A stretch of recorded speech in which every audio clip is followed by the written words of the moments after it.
ونعوذ بالله من شرور أنفسنا ومن سيئات أعمالنا من يهده الله فلا مضل له ومن يضلل فلا هادي له أشهد أن لا إله إلا الله وحده لا شريك له وأشهد أن محمدا عبده ورسوله اللهم صل على محمد وعلى آل محمد كما صليت على إبراهيم وعلى آل إبراهيم إنك حميد مجيد اللهم بارك على محمد وعلى آل محمد كما باركت على إبراهيم وعلى آل إبراهيم إنك حميد مجيد أما بعد فيا أيها الناس ألا إن خير الحديث كتاب الله وخير الهدي هدي محمد صلى الله عليه وسلم وشر الأمور محدثاتها وكل محدثة بدعة وكل بدعة ضلالة أعوذ بالله السميع العليم من الشيطان الرجيم من همزه ونفخه ونفثه بسم الله الرحمن الرحيم يا أيها الذين آمنوا اتقوا الله وقولوا قولا سديدا يصلح لكم أعمالكم ويغفر لكم ذنوبكم ومن يطع الله ورسوله فقد فاز فوزا عظيما۔ انتہائی قابل احترام سامعین و سامعات، ہر قسم کی حمد و ثنا، تعریف و تمجید کی بہائی بڑائی، رفعت و عظمت اللہ رب العزت کے لیے جو پوری کائنات کا خالق و مالک ہے۔ بے شمار لا تعداد بے حد و حساب درود و سلام پیغمبر آخر الزماں، محسن انسانیت، محسن کائنات، جناب محمد الرسول اللہ صلی اللہ علیہ وسلم کی ذات اقدس پر۔ اللہ رب العزت نے انسانوں کو پیدا کیا ہے تو ان کو پیدا کر کے یوں ہی نہیں چھوڑ دیا، بلکہ ان کو پورا دستور حیات، پورا منشور زندگی دیا ہے، کیونکہ وہ خالق اور مالک ہے۔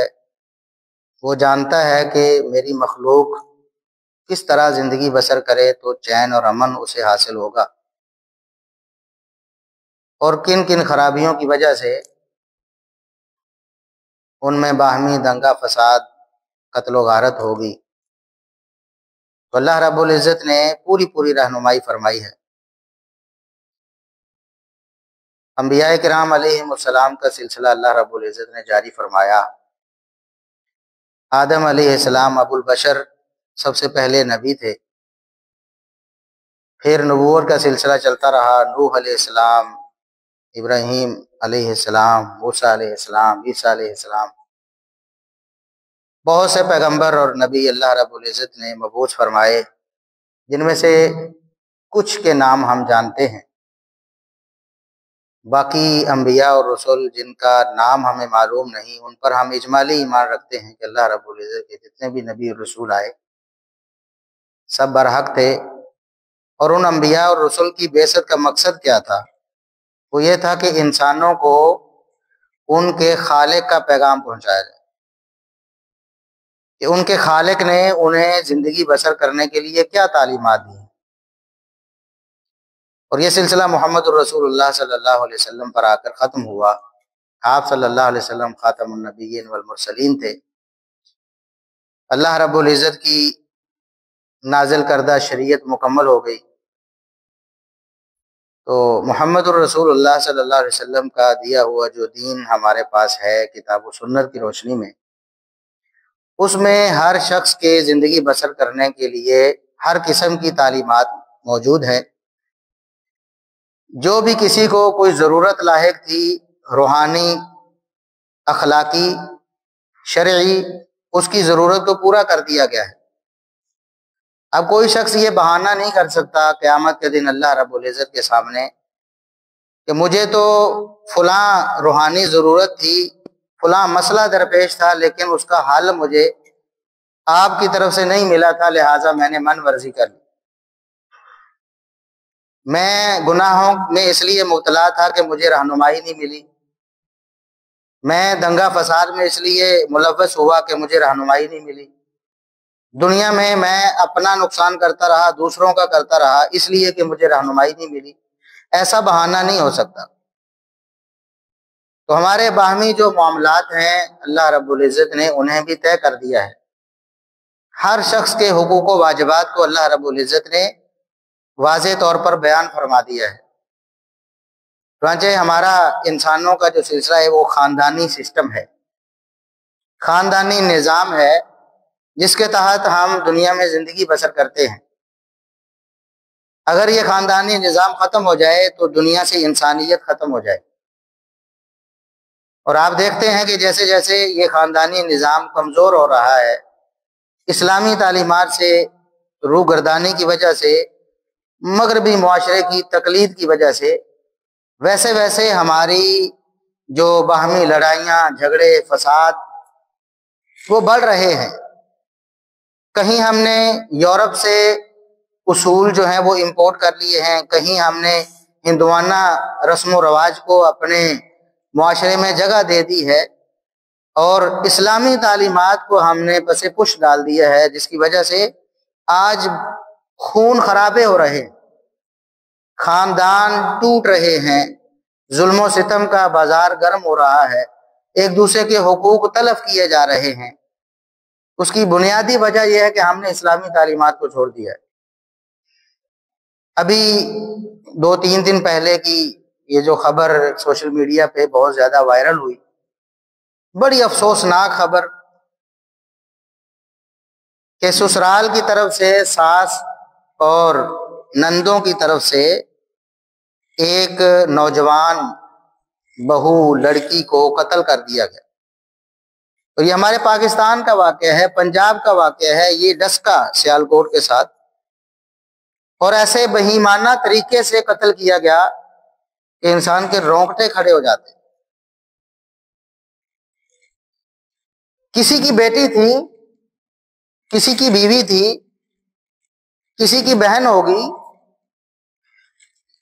اس کو ہمارے معاشرے کے بے رحم جو اصول ہم نے ہندوانہ اپنا لیے ہیں، ہندوؤں سے ہم نے لے لیے ہیں، ان کی بھینٹ وہ چڑھ گئی۔ اور یہ صرف ایک واقعہ نہیں، یہ تو رپورٹ ہو کے ہمارے سامنے آ گیا۔ وہ بیچاری جان سے چلی گئی تو اس لیے وہ خبر مشہور ہو گئی۔ کتنی ہماری بہنیں، بیٹیاں، مائیں روزانہ کی بنیاد پہ جو جیتے جی مر رہی ہیں، اس ہمارے گندے سسٹم کی وجہ سے، کتاب و سنت کی تعلیمات کو پس پش ڈال دینے کی وجہ سے، مغربی تہذیب کو اپنے معاشرے میں لانے کی وجہ سے، ہندوؤں کے کلچر کو اپنانے کی وجہ سے۔ اور یہ نہیں کہ صرف ایک رخ ہے، ہر شخص کہیں ظالم ہے، کہیں مظلوم ہے۔ ایک شخص مظلوم بھی ہے اور ظلم بھی کر رہا ہے، ظالم بھی بنا ہوا ہے، دوسری طرف دوسرا فریق جو ظالم بنا ہوا ہے، جو اس پر ظلم کر رہا ہے، وہ کسی اور سے ظلم سہ رہا ہے۔ اور بسا اوقات ایسا ہوتا ہے کہ ایک فریق صرف ظالم ہے، وہ مظلوم نہیں ہے، دوسرا صرف فریق صرف مظلوم ہے، وہ ظالم نہیں۔ لیکن اکثر اوقات یہ ہے ہمارا معاشرہ اس نہج پہ پہنچ چکا ہے، ہم نے ایسا طریقہ کار اپنا لیا ہے کہ ہر فریق مظلوم بھی ہے اور ظالم بھی ہے۔ سوچتے نہیں کہ ہمارے ہاں یہ فکر کہاں سے آئی۔ ایک ہمارے ہاں جو جوائنٹ فیملی سسٹم ہے، جو نام نہاد so called joint family system ہے، جس کو ہم بڑا اپریشیٹ کرتے ہیں، یقین جانیں یہ جو ہمارے ہاں جو سسٹم رائج ہے، اسلام میں اس کا کوئی تصور نہیں۔ اسلام میں اس کا کوئی تصور نہیں کہ دو فریق ہیں، ساس ہے بہو ہے، ان کے جھگڑے ہو رہے، اور یہ ہمارے ہاں معمول کا کام۔ الا ماشاءاللہ 100 میں سے کوئی ایک گھرانہ ایسا ہوگا جس میں ایسی کوئی قباحت نہیں ہے، ورنہ ساس بھی رو رہی ہے کہ بہو جو ہے وہ ظلم کرتی ہے، اس کی طرف سے جاتی ہے، بہو رو رہی ہے کہ ساس کی طرف سے جاتی ہے۔ اور اس ظلم و زیادتی کے سسٹم کو ہم نے ایسے جپھا ڈالا ہوا ہے، اس کو چھوڑنے کے لیے تیار نہیں۔ اس کا یہ مطلب نہیں کہ اسلام والدین کی خدمت اس کا درس نہیں دیتا ہے، اسلام والدین کے ساتھ حسن سلوک کا درس نہیں دیتا، یا اسلام دوسروں کی بہو بیٹی جو ہے اس کے ساتھ حسن سلوک کا درس نہیں دیتا۔ اسلام نے تو سب درس دیے ہیں، ہم نے ان کو چھوڑ دیا ہے۔ ہوتا کیا ہے؟ اللہ رب العزت نے فرمایا وَمَن يُطِعِ اللَّهَ وَرَسُولَهُ فَقَدْ فَازَ فَوْزًا عَظِيمًا، کامیابی حقیقی اسے ملے گی جو اللہ اور اس کے رسول کی اطاعت اور فرما برداری کرتا ہے۔ ہم نے اللہ اور اس کے رسول کی اطاعت اور فرما برداری چھوڑی، غیروں کی تقلید کی ہم نے، غیروں سے اصول لیے ہم نے، غیروں سے رسم و رواج لیے ہم نے، اور آج ہم ہر گھر میں یہ فساد مچا ہوا ہے اور قتل و غارت تک بات پہنچ جاتی۔ کیوں قتل کر دیا گیا اس لڑکی کو؟ وہ کسی گھر کی بہو تھی، سسرال والوں نے، ساس نے، جو صرف ساس نہیں ہے رشتے میں، پہلے اس کی خالہ بھی ہے، سگی خالہ ہے اس کی، اور 2 بہنیں جو اس کی کزنیں ہیں، بعد میں اس کی نندیں ہیں، انہوں نے اس کو وحشیانہ طریقے سے قتل کیا، اس کے جسم کے ٹکڑے ٹکڑے کیے، پھر اس کے سر کو الگ کر کے اس کو آگ پر رکھ کر اس کی شناخت مٹانے کی کوشش کی، اور سر کو کسی اور الگ جگہ پھینکا تاکہ سر نہیں ہوگا تو شناخت ہی نہیں ہوگی، سر کہیں اور ہے، دھڑ کہیں اور ہے۔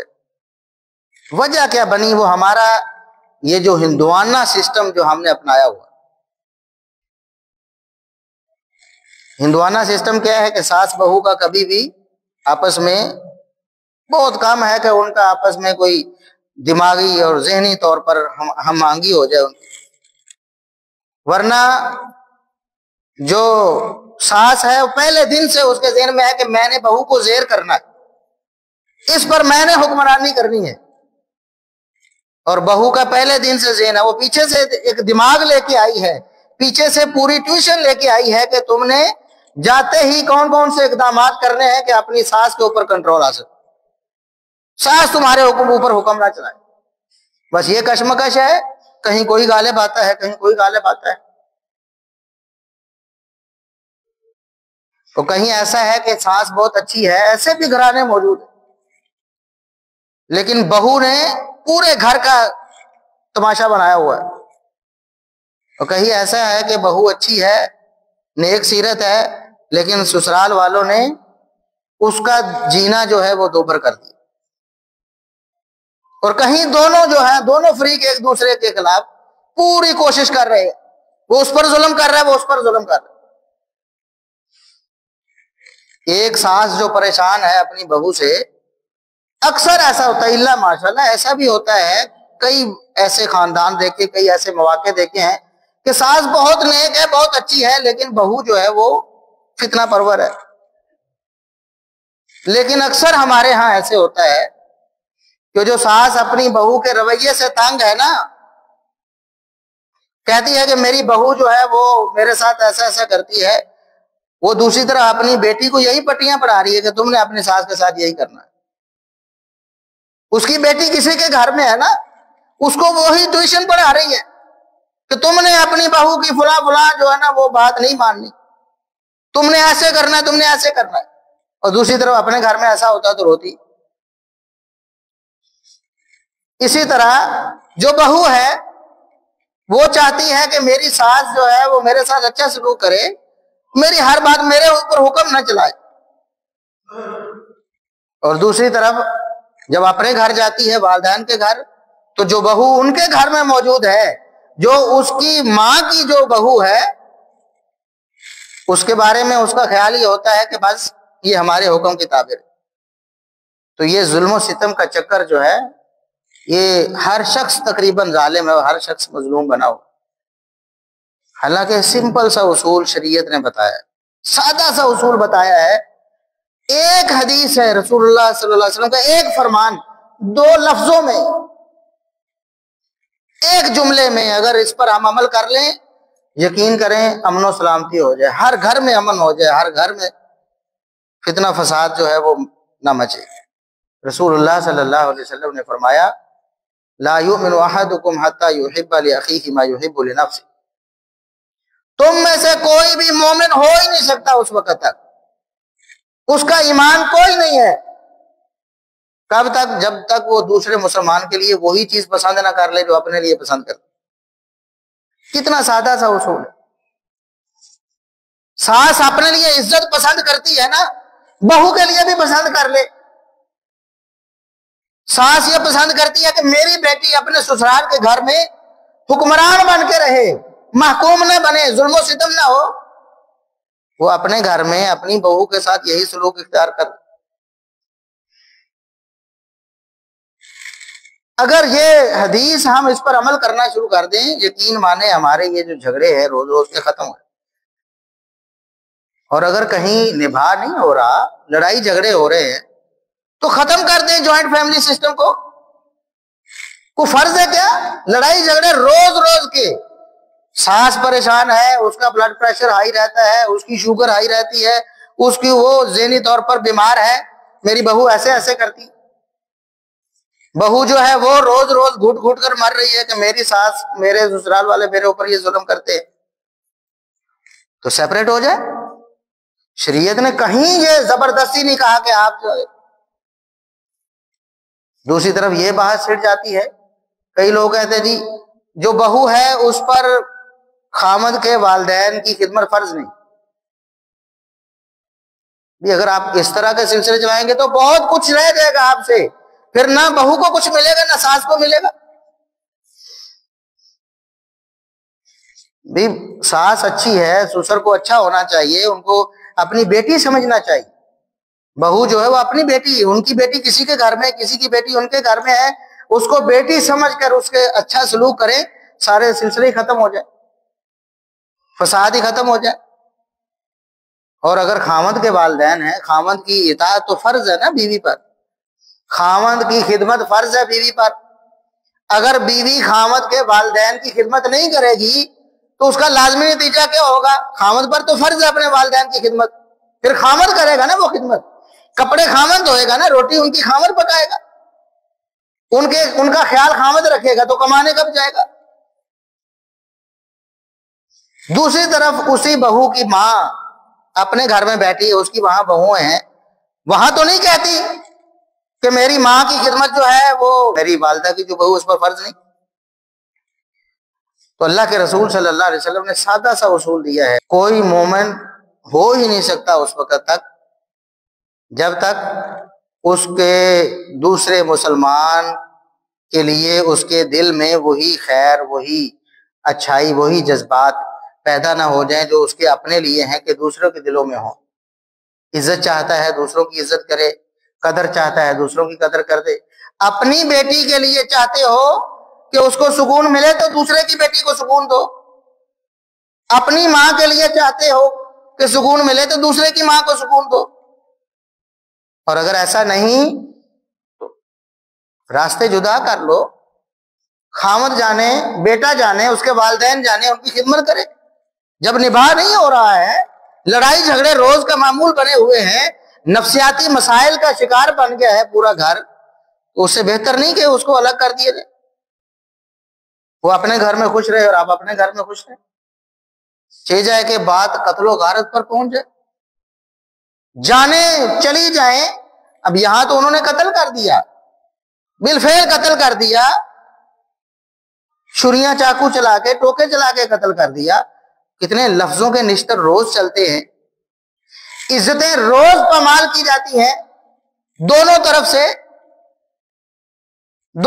سے روز حملے ہوتے ہیں۔ نفسیاتی مریض بنا ہوا ہمارا پورا معاشرہ، ہر گھر کا یہ مسئلہ بنا ہوا ہے، تو اس سے بہتر نہیں کہ اس مسئلے کو حل کر لیا جائے۔ دیکھیں اللہ رب العزت نے یا رسول اللہ صلی اللہ علیہ وسلم نے کہیں بھی یہ نہیں فرمایا کہ آپ جوائنٹ فیملی سسٹم میں رہو یا سیپریٹ رہو، یہ نہیں فرمایا۔ اصول دے دیے ہیں کہ ان اصولوں کو اپلائی کر لو، بس ان اصولوں کے مطابق جو آپ کو سوٹ کرتا ہے وہ آپ اپنا لو، جو آپ کو سوٹ کرتا ہے، جو سسٹم آپ کو سوٹ کرتا ہے، لیکن ظلم و ستم نہیں ہونا چاہیے۔ اللہ کے رسول صلی اللہ علیہ وسلم نے الظلم ظلمات یوم القیامہ، یہ جو ہم سمجھتے ہیں نا چھوٹی چھوٹی باتیں، چھوٹی چھوٹی ٹچکریں، چھوٹے چھوٹے تمسخر، کسی کی عزت کو پامال کرنے کی چھوٹی چھوٹی باتیں کر کے، بہو کرے یا ساس کرے کیا فرق ہے؟ کوئی بھی چلتے چلتے بات لگا دی اس کو، وہ سارا دن بیچاری جلتی کرتی رہتی، وہ چاہے ساس ہو یا بہو ہو۔ یہ چھوٹی چھوٹی باتیں ہم جنہیں ظلم سمجھتے ہی نہیں، اللہ کے رسول صلی اللہ علیہ وسلم میں ظلمات یوم القیامہ، قیامت کے دن اندھیرے بن کر آپ کی جنت کی راہ میں رکاوٹ بن جائے۔ اللہ کے رسول صلی اللہ علیہ وسلم نے فرمایا مومن آپس میں بھائی بھائی ہیں، مسلمان ان کا آپس میں اخوت کا رشتہ ہے، دوسرا رشتہ چاہے نہ بھی ہو، کوئی غیر ہو، ساس سسر کا بھی تعلق نہیں، بہو داماد کا بھی چاہے تعلق نہیں، چاہے کوئی رشتہ داری نسبی بھی نہیں، سسرالی بھی نہیں، تب بھی اللہ کے رسول صلی اللہ علیہ وسلم فرماتے ہیں اللہ کے بندو بھائی بھائی بن جاؤ۔ خبردار ایک دوسرے پر ظلم نہیں کرنا، ظلم نہیں کرنا۔ ظلم کیا؟ کسی کا مال ہتھیار لینا کیا صرف یہی ظلم ہے؟ کسی کو تھپڑ مار دینا کیا یہی ظلم ہے؟ کسی کا خون بہا دینا کیا یہی ظلم ہے؟ اللہ کے رسول صلی اللہ علیہ وسلم نے فرمایا حجۃ الوداع کے موقع پر، فرمایا مسلمانوں کے آپس میں خون بھی ایک دوسرے پر حرام ہے، ایک دوسرے کا خون بہائیں گے حرام ہے، ایک دوسرے کا مال ہڑپ کریں گے حرام ہے، اسی طرح وَأَعْرَاضَكُمْ عَلَيْكُمْ حرام، تمہاری عزتیں بھی ایک دوسرے پر اسی طرح حرام ہیں۔ صرف خنزیر کھانا حرام نہیں، صرف شراب پینا حرام نہیں،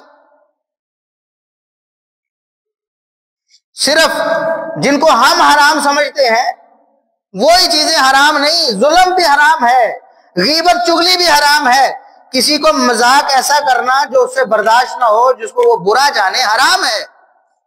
فرمایا تمہاری عزتیں بھی ایک دوسرے پر ایسے ہی حرام ہیں جس طرح یہ خانہ کعبہ تمہارے اوپر حرام، اس کو جس طرح ڈھانا، اس کی عزت پامال کرنا حرام ہے، اسی طرح کسی مسلمان کی عزت کی پامال کرنا حرام۔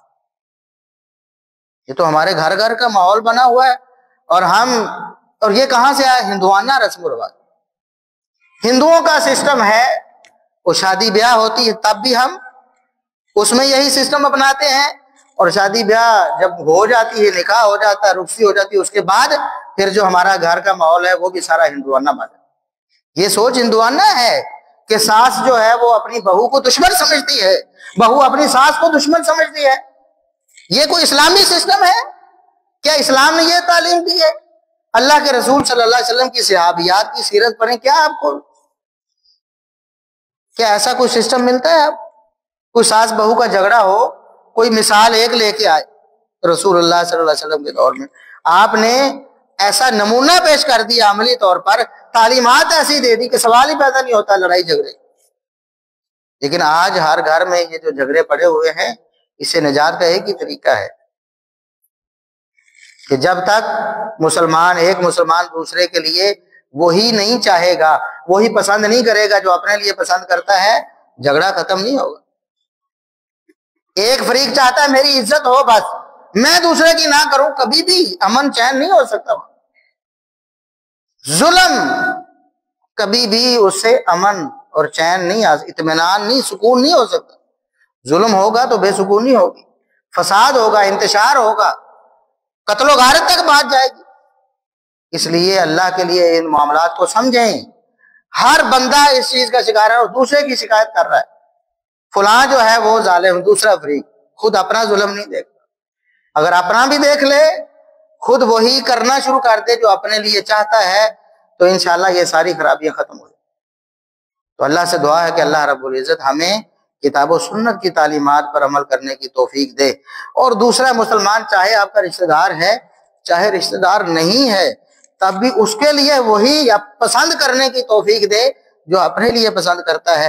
تو انشاءاللہ دنیا میں آپ دیکھیں گے کہ کم از کم مسلم معاشرے میں ایسا کوئی فساد نہیں ہوگا.